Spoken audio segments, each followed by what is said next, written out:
जिस व्यापार को आपने करा उस व्यापार में आपको फल नहीं मिला,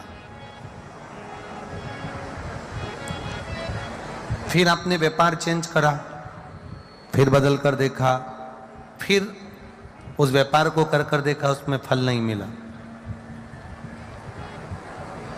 फिर आपने वापिस व्यापार को बदलने का विचार किया, तो हमारा निवेदन रहेगा उस व्यापार को बदलने से पहले एक काम जरूर कर देखना।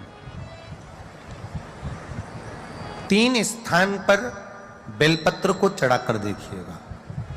अगर आपको लगे कि मैंने व्यापार बदल लिया, एक बार बदला, कई लोग ऐसे भी होते हैं जो पैसा इकट्ठा करते हैं, धन एकत्रित करते हैं, और कोई व्यापार ऐसा कर लेते हैं जिस व्यापार में धन चले जाता है तो वो धन वापिस नहीं आता महाराज, वो व्यापार का धन वापिस नहीं आ पाता। तो बड़े दुखी होता है कि भाई मेरा गया हुआ पैसा नहीं आ रहा, मैं बड़ा कष्ट में हूं, मेरा खुद का ही आ जाए ना तो मैं निहाल हो जाऊं, मेरा अपना ही नहीं आ रहा जो गया हुआ है, तो मैं क्या वर्णन करूं, उसको क्या कहूं। उनके लिए भी ये प्रयोग, ये शिव विद्येश्वर संहिता का ये भाव बड़ा सुंदर है महाराज। आप व्यापार पर व्यापार बदल कर देख लिए, धन भी हमारा कहीं डूब गया, आ नहीं रहा है, तो प्रयास करना। 3 स्थान पर चढ़ाई गई बेलपत्र हमें सुख का अनुभव करा देती, बहुत ध्यान लगाइए। पहला, अशोक सुंदरी की जगह। अब ये बेलपत्र जब भी आप चढ़ाएंगे तो रविवार की अगर प्रदोष पड़ जाए, कौन से दिन, रविवार की प्रदोष के दिन ये प्रयोग अवश्य कर देखिएगा। ज्यादा बार नहीं करना है, केवल एक ही बार करना, बाबा उस स्वयं कृपा करेगा। अपने मंदिर में, अर्थात अपने घर के पास कोई मंदिर हो, शिवालय हो, देवालय हो, जहां शंकर भगवान विराजमान हो, शिवलिंग हो, ऐसी जगह पर अवश्य करें। हमें कहीं दूर जाकर ये प्रयोग नहीं करना है, अपने शिवालय, अपने जो घर के आसपास में शिवालय हो वो। एक बेलपत्र अशोक सुंदरी वाली जगह। अब उसको अशोक सुंदरी की जगह पर भी चढ़ाने का तरीका क्या है?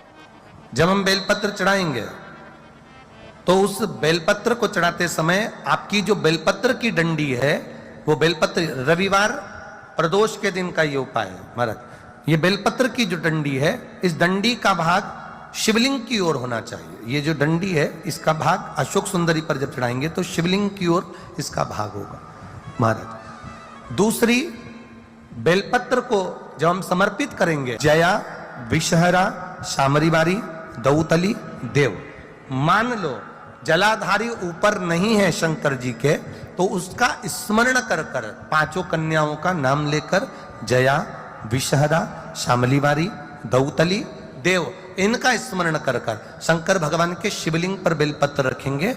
बेलपत्र कहां रखना है? आप अगर यहां बैठे हो तो आपके विपरीत में डंडी का मुख होना चाहिए। ये बेलपत्र की जो डंडी है, इसका मुख आपके विपरीत में हो। आप यहां बैठे हो तो डंडी उधर होगी, आप इधर बैठे हो तो डंडी का मुख इधर होगा, आप उधर बैठे हो तो डंडी का मुख इधर होगा, आपके ठीक विपरीत की ओर डंडी का मुख हो।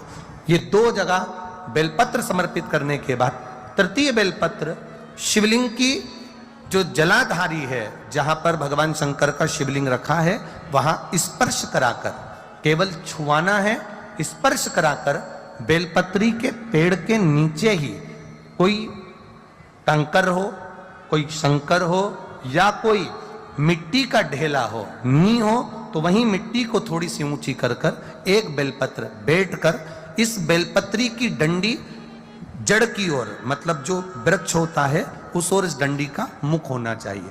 ये 3 रविवार के प्रदोष के दिन शंकर भगवान पर चढ़ाई गई बेलपत्र से हमारा गया हुआ धन भी पुनः आने का रहता है, और हमारा जो व्यापार बार बार बंद हो रहा है, शिव की कृपा से एक बार चालू तो चालू हो ही जाता है, शिव तत्व को जान। और निवेदन है सब भावों से करना, हृदय चित्त आनंद जो विषय।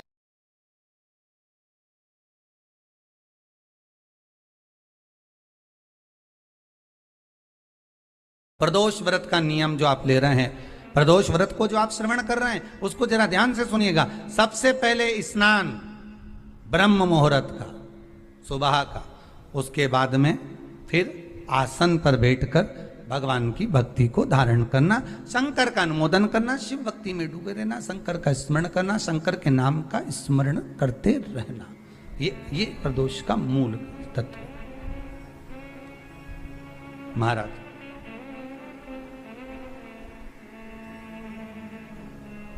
प्रदोष